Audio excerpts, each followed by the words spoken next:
David, thank you very much for making time for this conversation. For those who don't know you, can you introduce yourself, your background, what it is that you do, and especially how did you get introduced to the world of finance and investing? Hey Costa, thank you for having me here. Sure. I'm from Croatia. As you can see, Luka Modric country for somebody from the US might know you. And I work as an equity analyst here in Zagreb. Also, as you can see, I'm quite young, still doing the last year for my master's degree. And maybe what is most relevant, how you got me on this conversation is in my free time, I write a blog which is focused on micro cap companies operating globally, and also I have a Twitter account where I share some quick thoughts on the markets, or I don't know when I read Buffett or Joel Greenblatt, I'll share that as well. And how I got introduced to investing, the story is actually quite basic. The typical story. I picked up the Intelligent Investor. I was a naive high schooler. I thought like stocks could make me rich and replace my income, and all I can live off of was stocks. But that's quite delusional, and I realized that wasn't the case. But fortunately, in the meantime, I did pick up the Intelligent Investor. I found it great from the start. Some people find it dry. I found it interesting and of course, insightful. And knowledge started snowballing from there. I picked up book after book, was listening to podcasts, and then got into habit of reading the 10Ks and analyzing actually companies. And basically, that was the start of my investing career. Yeah. Sounds interesting. And the reason why I reached out initially was because you focus on something different. You're not a typical investor that looks at all kind of companies. You focus on like small caps and micro caps. And especially companies, and these are your words, with low liquidity, not many mentions on social media, low institutional ownership, relatively low or no analyst reports, and so on. And again, Mhm. to quote you, I like to fish in markets where people cannot fish, will not fish, or aren't fishing, even though the fish are fat. Why? How did you decide to focus on companies of this kind? Okay, first, the quote isn't mine. Actually, my one of my buddies from Twitter, Iggy, he read the article before anyone else, and he told me the quote would fit there, and I immediately, I don't know, fell in love with the quote and decided to put it here. So it's not my quote, but it's a great quote. And then let me explain what I do. Why do I like to fish in the microcap space? Basically, since I started investing, I picked up many strategies. I started with praising Buffett and what he did with like switching from cigar butts to high quality compounders. But the strategy didn't work for me. I lost money. Okay, maybe I didn't lose as much money, but the opportunity cost was too big for me to continue the strategy. I quickly realized that this thing doesn't work for me. I hated doing DCFs. I hated to like projecting complex, diversified businesses which are having that have 70 different products, and what will margins look like in 10 years? What will the growth rate look like 10 years from now? What's the terminal value? What's the difference if it grows 26% or instead of 24%? I hated all that kind of projections. Also, I don't have a 30-year business background, so I'm probably not that qualified to analyze something that's considered quality. So yeah, probably how I first got introduced to the micro caps or small caps was like I started to read Value Investors Club, and I realized that the people that write there are actually not pitching only Alibaba and or Meta, but instead they're pitching some smaller stuff, and immediately the thesis look interesting, and quickly I switched to doing the small caps. Started working better, and then like I realized I can even go further than that. In the meantime, I got to that habit of reading the regulatory filings, the 10Ks, and like I improved as an investor and decided to like imply my knowledge and be the first analyst that does the job. I don't think. I think it's quite delusional to think you could be like the 150th analyst that covers Costco and you'll have a superior insight or something.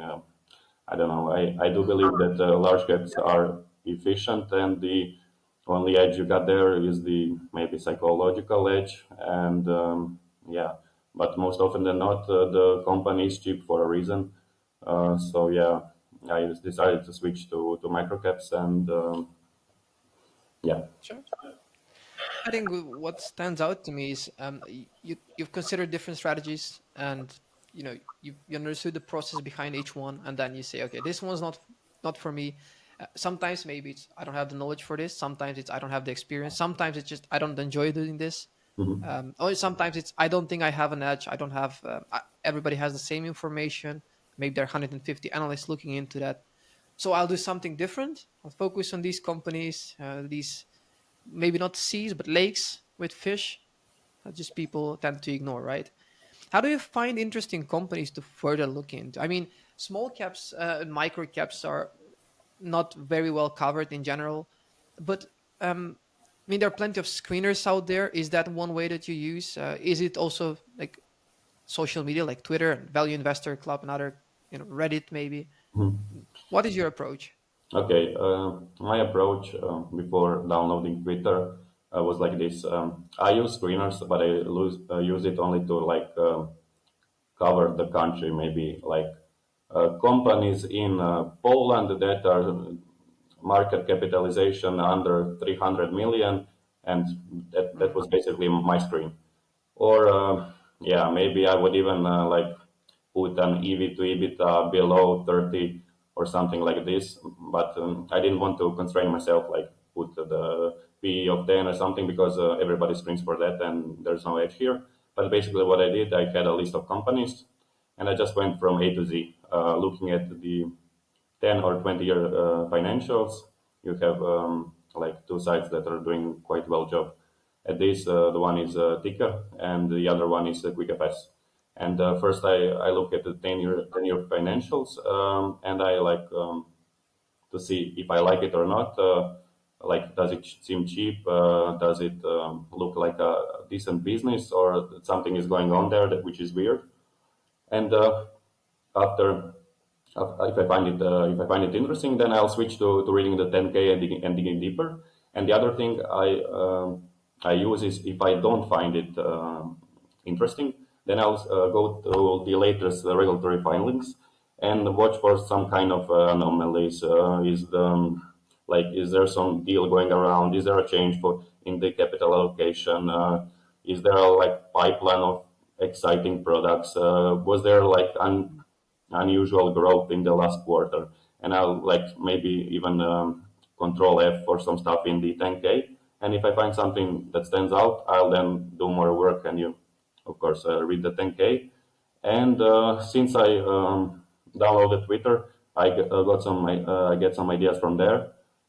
Usually, the companies that are attractive on Twitter are the ones that seem attractive on the stuff I look for, but are not well covered. If like 10 people already cover it, I think some kind of discovery process has already taken place. So there's not much edge there. And yeah, and when I do the A to Z thing, it really doesn't take me a lot.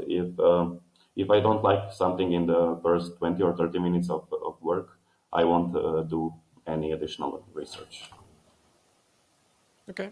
Well, that also covers one of my next question, which was to some extent, what are the steps that you take in researching? Maybe I'll move to a different question. Normally, what you mentioned, if you're looking into a really large cap companies, there's a lot of products. It's well diversified. Making assumptions, it's difficult.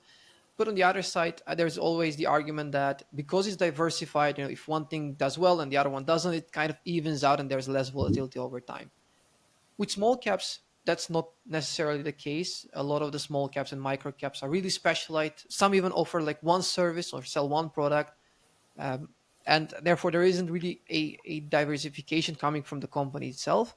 But there's Mm. always this theory that the job of the company is not to diversify, that's the job of the investor. So you can do the diversification yourself. All that the company needs to do is just do what they're really good at. And if that's one product, then so be it. Do you agree with that? That you're perfectly fine if a company does, one product, but if it does it well, or would I, you like to see sometimes a bit more wider offering? yeah, you actually summarized it pretty well. Like a great quote, actually. Maybe I'll write that down because I think if you're doing a good thing, you should keep doing the good thing. You shouldn't like if you have an edge in like I don't know, for hospitality niche software, I don't know, accounting software or something, you should keep doing that thing. You shouldn't buy a I don't know, office real estate in country like 10,000 miles away. You should just keep doing the same thing. And yeah, I agree with you. Yeah, And I don't know if you want me to then cover the research process that you mentioned at the beginning of the question, or sure, yeah, sure. I mean, Please go ahead. first, I don't know. Everybody seems to have like an research process or investment process, and that's one thing that I quite don't believe in. I really believe more that the investor, in order to be good, shouldn't like constrain himself with like a check mark or like complex research process. I think he should just like research anomalies and be curious, continue being curious and not constraining himself. But I'll also now to give some value to your listeners mention the stuff that I usually look at and what's the things I pay more attention to. But yeah, emphasizing, I bet that Warren Buffett doesn't like look at the company and says, "Oh, debt to EBITDA is less than 3 times, or net income margins are above 10% or something like that." Each situation is different, and that's the whole puzzle, and that's why it's so interesting. But yeah, as my name suggests on blog, the thing I focus are the microcaps, and that's I don't know if we'd consider it a research process, but that's like defining your hunting ground or your fishing pond or how you might phrase it, Yeah, the thing where you compete. And in my this latest blog I posted on Substack, I actually like thought through what I still like to look at, and maybe I'll like summarize it for your listeners here and how I exactly do I yeah, find the liquidity and everything. And the things that I look at, the first one is the low free float adjusted market cap. Being a low market cap is maybe not enough because I mean, it could be enough if it's like a 15 million market cap. But yeah, usually what I look for are 100 million and less market caps. But also, if there's an insider ownership of 75%, which is the case with RCS Media, one of the companies I hold, and three insiders are holding 75% of the stock, the stock might still be illiquid. So the only market cap test might fail with that. The second and maybe a better indicator of liquidity is the low share turnover. Like the lower the better. It means like how many stocks change hands during 1 year. You can quickly check it out on a quick FS, or you can do for some kind of obscure stock that doesn't have quick FS data. You can like search it up on Yahoo Finance and find an average daily volume. Um, you can multiply that by the trading days and then compare it to the shares outstanding, and you'll get like a percentage of how many stocks a year change hands. And if it's like in the single digit range, it's very liquid and people cannot easily buy it or sell it. The mm, third thing is the low average trading volume. If it is in thousands, not millions, it's very illiquid. Also, low beta might help. Beta is like a thing used in the modern theory, which is maybe not quite that useful for like a fundamental investor, but you can use it as a way to like screen for illiquidity, because usually low beta doesn't trade in line with the market, and especially with the companies on microcap, you'll find that those companies don't care what the market is doing. They're just trading on their own and like based on the fundamentals or the sentiment around it. So like they don't care what the S&P 500 is doing. Also, I don't like to see any coverage on like value investors club or microcap club. Okay, maybe microcap club is fine, but yeah, also if it's popular on Twitter, usually the discovery has already taken place.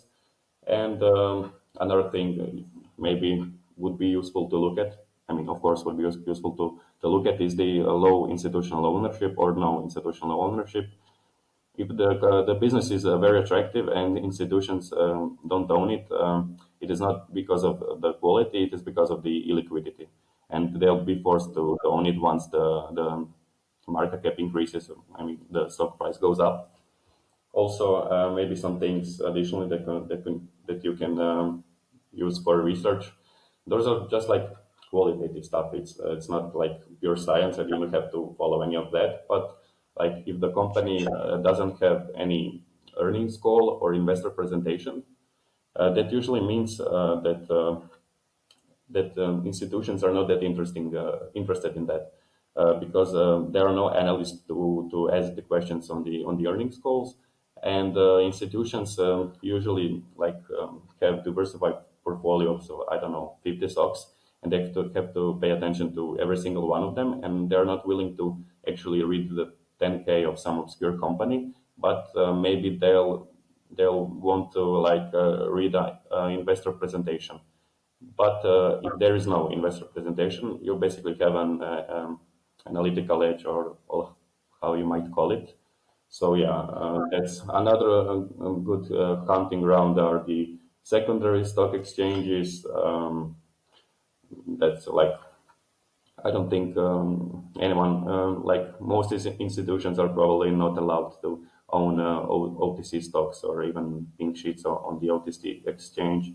I think most institutions won't dare to go to buy a stock that's trading on the New Connect exchange in Poland, and yeah, that's basically your edge. You can buy it and they can't, and there's less competition, of course, and maybe some additional things you might look at are if you do like a stock search, will it pop up on Google like the ticker? Because if it doesn't, that might be a bit obscure. Are the filings in English? Most institutions won't buy the stock that's not reporting in English. Is there a wrong data on the whichever site you're using? Can you find an edge there? Can screens catch it? And that's basically for defining the hunting ground. And after that, my strategy like differs in a sense that I'm looking for the downside protection first. I'm like I don't know if you can call it hardcore value investor, but I mentioned that at the beginning of the interview that I don't like to project growth. I'll only buy growth if it's like free, if it's like a negative EV thing and it is growing or something like that. If it's 8 PE that is growing 50%, sure. But if it's like a stock that is 20 times sales growing 50%, I won't project the earnings. And I look for the downside protections, various kinds of margins of safety. Maybe some examples. You mentioned on the Twitter that we can discuss the RCS Media. With that stock, there were multiple margins of safety. The like private transactions that were like 2 times the market cap, or even 3 times if you consider that the let's say something is trading at 0.5 times book and it's earning decent returns on capital. That's your margin of safety. Like 10% dividend yield, that could be your margin of safety. Something that like guarantees that you won't lose money, especially if you're like pursuing a concentrated strategy. And yeah, and the third thing, There's also no, don't. um, there's also a high ownership, family ownership in that particular one, right? Yeah. In the RCS Media. Yeah, more How than I want to follow up on some of these points. sure. Are you how just trying to see your mindset? you Hmm. have limited information and you need to be comfortable to make an investment decision based on limited information. Um, there are no earnings calls. There are no investor presentations. Of course, there's the oftentimes like half a year and annual results, or not quarterly updates. Um, what is this a challenge that you see in the research process? There's a bit lack of data, or are you? I don't know. Maybe can you reach out to the investor relations department of the company if they have one? Sometimes to ask a follow up question. How do you get the confidence that you're on the right track? That what you expect about the company, that it is headed there. Yeah, sure. I mean, you can always reach out to the company executives, but the thing is, they sometimes sometimes they won't answer. Most often than not, they will, but I don't know. I usually don't do it because the thing is, with microcaps, you can never be like 100% sure of something. You can like be mostly sure, but then if you're wrong, then you have the downside protection, which is taking care of you not being right. Like that's basically the thing. Like I don't know, the thing that I did with the Singaporean marina business that I bought, I can never be like completely sure that it is the one of the best marina businesses in the in Asia, or that it will like I don't know. It will They will continue to have a presence in there that I don't know. I cannot visit the site. I cannot do that. But what I can be sure of that even if I am wrong, that I still have like a negative EV valuation that could take care of most risks. So yeah, Yep. that's basically my thought process around that. And also, when there is not enough data, that's of course your edge, because I don't know. Also, that marina business is not like disclosing almost any information in the annual reports, and I figured that I had an edge because I really looked at every single article there is, like I don't know, 10 or 15 Google pages around that business, around everything that was going on in the past. I went through every single regulatory filing that happened, the minutes, the everything, how the business developed since the 22K15 like reverse takeover that took them public, and like I figured I have an edge in the analysis. So yeah, but of course Okay. that's a good point. You can never be completely sure, and yeah. Mm. And maybe this is also where a bit of diversification plays a role, because the two businesses that you mentioned, one is a media company, the other one is a completely different industry, and of course, having low beta compared to the S&P 500 or to any index, it makes sense, right? Because the events that impact these small or micro cap businesses are not the same events that impact the big companies. Yeah. I have a few small companies in my portfolio. One is I've mentioned many times, cake box that sells cakes. I mean, The um, UK business, right? it, yeah, it's in the UK, and of course, if something happens on the other side of the world, it might have a significant impact on the large companies, but it has no impact on this specific microcap. And it's the same for RCS Media. It's in Italy, right? Hmm. It owns quite significant brands there, and Hmm. whatever happens in the rest of the world, the only thing that I would like, I've looked into that many times in the past. The only thing that I struggle to grasp around is, we're looking at businesses such as newspapers, right? There's the TV, there are all these kind of more old school assets, and Hmm. I'm not sure how that will play out in the future. I'm not sure if the younger generations will be as interested in these assets as the ones that are currently, the mature ones.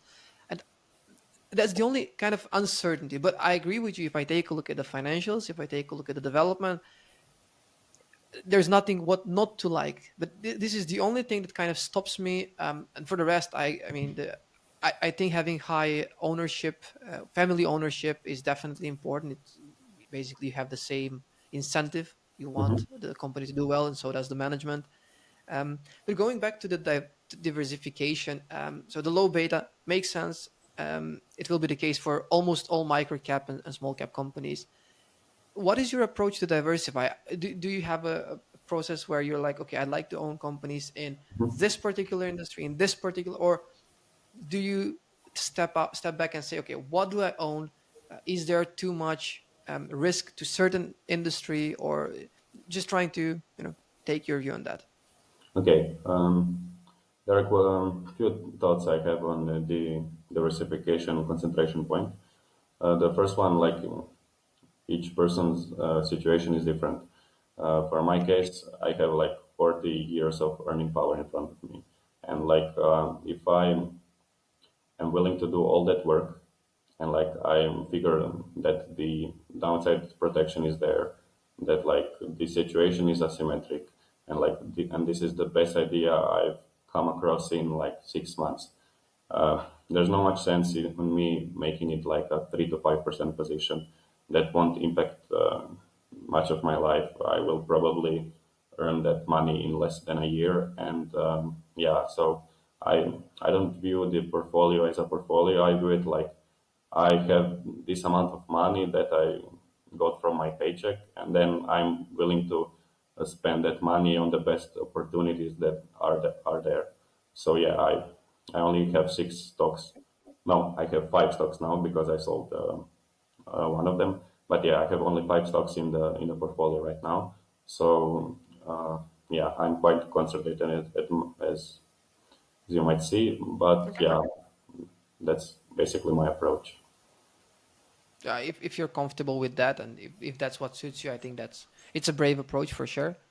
Yeah, I think when you're starting out, I think it's not good to be concentrated because at that point you should just learn, just make mistakes, and like read the cases of successful investments, do your own investments, and then figure out what works, what doesn't. And it's better to pay the dues with the like 5% position than like half the portfolio position, because that will wreck you and you might like exit the markets for good. Yeah.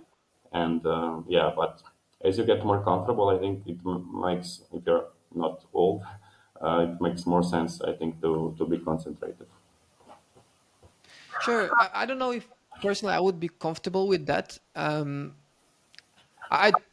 there are different approaches, and I think it's what I mentioned earlier. You need to find what you're comfortable with, and for some, Yeah. it's five companies, and for some, it's 10, and they don't have the time to follow more, which is all fine. Um, I don't know. I don't know if maybe that will change over time. I mean, the way that I looked at companies over time changed. I think I look at growth differently. Of course, there's always risk. I look at microcaps differently than I used to in the past. I don't put them in the same boat. I mean, Hmm. when I say in the past, I mean like 10 years ago. Um, but what I noticed, and also on Twitter, there's a lot of tweets, a lot of information when it comes to macro data. Oh, inflation came at 3.7% Hmm. instead of 3.6. Oh, it was expected 3.6. Yeah, Like it's this yeah. is going to be the big difference. Wow, it's going to be, and I find that a lot of noise. Personally, I find that a lot of noise. I don't pay attention to this, or if the unemployment rate in the U.S. is, and it's always very close to the estimate, but it's 0 point something that is surprised in one direction on the other, and then I see a lot of attention on that. Like personally, especially if someone invests in small caps or micro caps, this is completely useless. At least that's my view on it. Um, do you find any macro data relevant? And if so, does that play a role in your investment decision? Yeah, as I've said before, each situation is of course different. If you are going to do an analysis on Chevron, you probably want to pay attention to macro, and I don't know what happened to the oil supply, and like what happened there. How does the what is going to be demand like from the, I don't know, yeah, U.S. Companies? Is there going to be a recession or something like that? If you're on a levered telco business and it doesn't have fixed interest rates but floating, you should care about the interest rates. But if you're like looking at something, a one product company, or like something completely not connected to macro, and I don't know, something that is trading for 3 times earnings and like paying you great dividends, and like that earning power is sustainable, of course the macro won't matter. What will matter is the how good of a job did you do at projecting earnings. But yeah, as I work in asset management, and we have a fixed income department there. I'm okay, not forced, but I do pay attention to macro, and yeah, I also read the Financial Times. I enjoyed those articles, and have been reading the Wall Street journals a few years back. So yeah, I do pay attention to it, but like CPI coming worse than expected won't change my opinion about the company. And yeah, but each situation is different, of course. Yeah. Especially if you have a long time horizon, then Yeah, yeah, sure. this month's inflation rate isn't yeah it doesn't play a big role in your assessment for the company for sure. You've looked into plenty of companies, starting from A to Z in certain countries based on certain criteria. And sometimes you make investments, sometimes you just probably, as you mentioned, you stop. Sometimes you maybe have a valuation, but the company is maybe too expensive at the moment. Hmm. Personally, I think that having this kind of, it's not just the experience, but kind of a database of knowledge, knowing that you've done the work and you have an idea of a certain company, even if it's expensive today, maybe it won't be expensive in a year from now. Just to have it in the back of your mind, or it doesn't have to be. It could be in a Google spreadsheet to be aware of what is out there and what would be a potential price that is fair, right, based on your with the margin and safety and all that stuff. Now, if you look at all the years of work that you've done, um, is there any company that stands out to you that surprised you the most? Maybe you've expected something and it turned out better, or maybe it turned out worse than expected. So it doesn't. It could be positive or a negative surprise. Yeah, I knew you was gonna ask me this question. We had a conversation before, and I thought about it, but like there wasn't such a company that I own that did like such a big surprise to the negative or the positive, and nothing seriously came to mind. But Hmm. I don't know. I thought about it more, and like recently, the one company that I don't know, the business model kind of surprised me, or maybe not the business model, but like everything around the industry and the habit is the card factory stock, which is like a UK greeting card vertically integrated retailer. I don't know if you're familiar with the company, Yep. but like basically they when they entered the COVID recession, they took on like huge amounts of debt. They have I believe around 150 million, and equity was the tangible equity because they had some intangibles on the balance sheet was basically negative, and like they were Hmm. almost they were going to be forced to do an equity raise, but somehow the new management came in and they completely turned it out around, and now they have virtually no debt, and like they're on track to do the best year on record. And the Yeah. thing that surprised me the most, like 8 out of 10 UK adults, please double fact check me, but I think 8 out of 10 adults like purchased a greeting card in the past year, and that's like non-existent habit in Croatia. Whereas in Yeah. UK, even the youngsters, the teens, and the ones in their 20s are buying, I think, 15 greeting cards a year or something insane like that. So that's the business Yeah. model that surprised me a lot. Yeah. And it's quite a boring business, right? I mean, that's all they do, cards, Yeah, right? And maybe that's also something that's um, doesn't get the attention of many analysts because it's boring. Not only the size of it, but also, I mean, what is there to analyze? They're making cards. yeah, Um, yeah. maybe there's that aspect as well.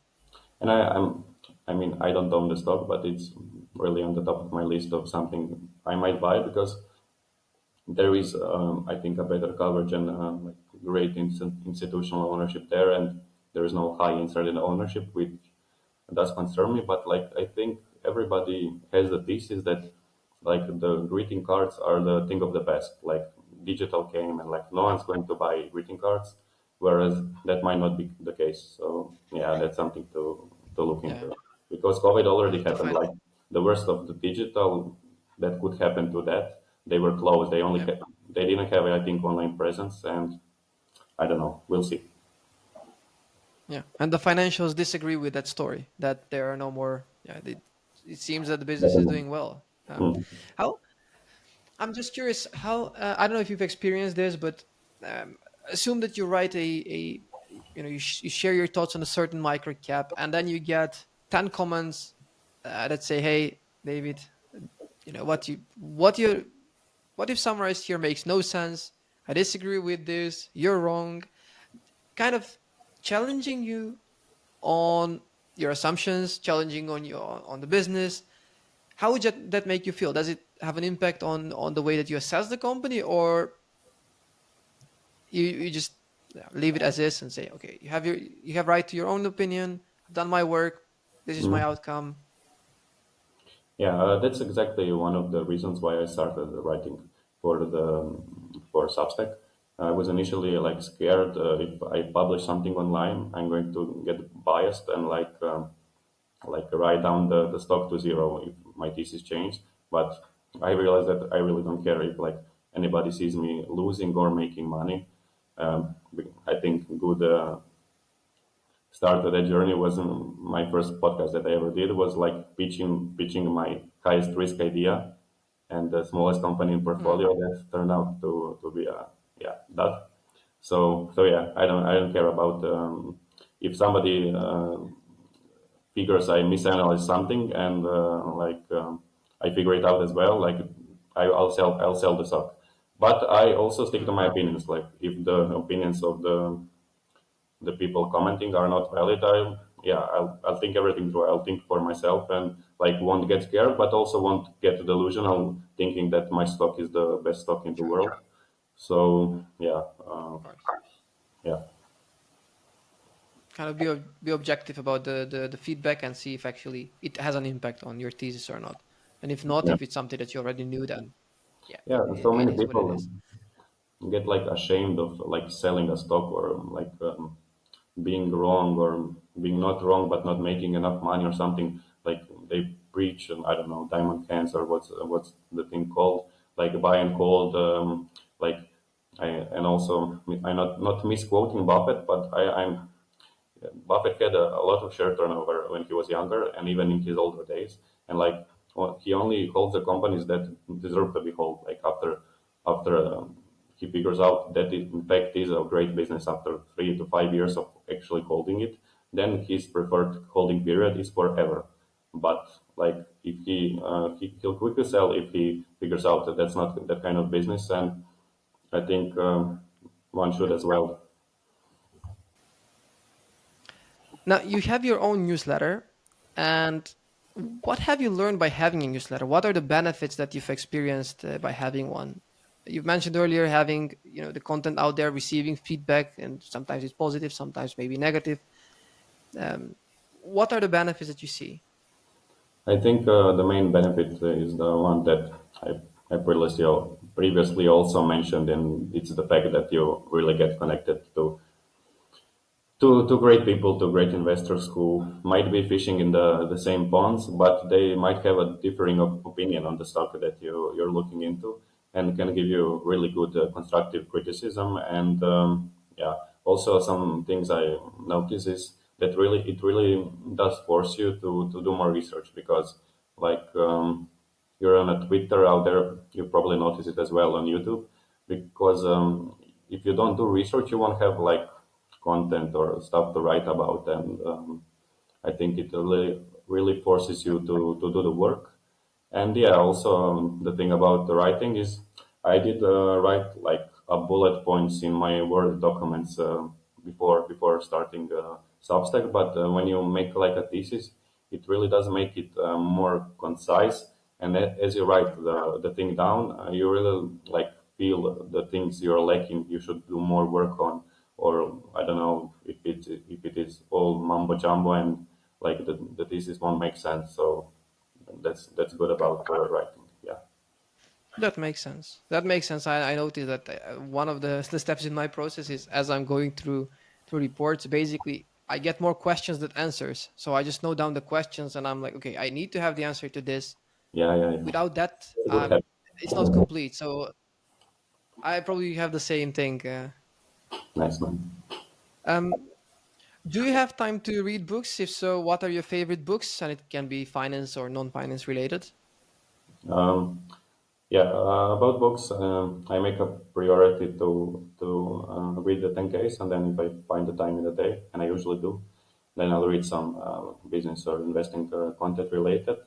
And I think two things I would like to recommend to the audience, and I think nobody recommended it before, and I think those are the best resources out there for investing. The first one being Columbia Class Notes from Joel Greenblatt. I don't know if you've read it, but it's the I don't know. It just summarizes this whole thing called investing in like one resource. He was doing his class at Columbia, and one news guy like took down the notes, and like it covers all kinds of topics, what matter, what doesn't, like so many case studies. He profiles other investors. He comments on the Buffett investments. He brings somebody to cover, I don't know, retail industry, and I don't know. By far the best investing resource in my opinion, and I think it's quite beneficial to reread it over and over again. And the second one is the one that I'm really grateful for is the I don't know if you've heard of Jeff Gannon, but he's an investor that does like a focused compounding podcast on the internet, and he's now started his own fund, I believe, 2 years ago, and like he has a podcast going for 4 years, and he was as well writing a blog, and he's also a micro cap value investor, and I don't know if anybody has as much investing resource as he does, and there's a PDF called Gannon compilation where he covers all kinds of topics, all kinds of case studies, all kinds of businesses he passed on and everything. And those are the two resources I like. And something non-financial is the I like Lord of the Rings, everything Middle Earth connected. So yeah, currently I'm reading the Silmarillion book, and yeah, that's it. All right. Um, if you don't mind, and I'll send you a message after the conversation. If you could send me links to the resources, and I'll add them to the description. So if somebody wants to Definitely, focus definitely. on them, then they can pick them Sure. up from there.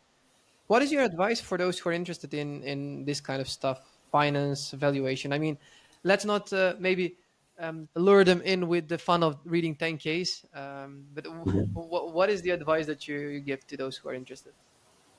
Mm, I think the most important thing is be curious, like explore what you're interested in, like keep doing the work, go deep, like explore all kinds of stuff, figure out what you like, what you don't, what you're good at, what strategy actually fits you, and like yeah, have the attention span, of course, be focused, and I don't Of know, course. maybe now and then do some kind of self reflection and see where it gets you. Okay, that's a great answer. Where can people find you? You have the Twitter account, right? There's the blog. Yeah, Um, it's anything else? LinkedIn. No, I'm not that fond of LinkedIn, but you can find me on Twitter, Substack, something. Okay, I'll leave a link Here in you the can find description me. to those as well. Yeah, Yeah. All right. David, thank you very much for your time.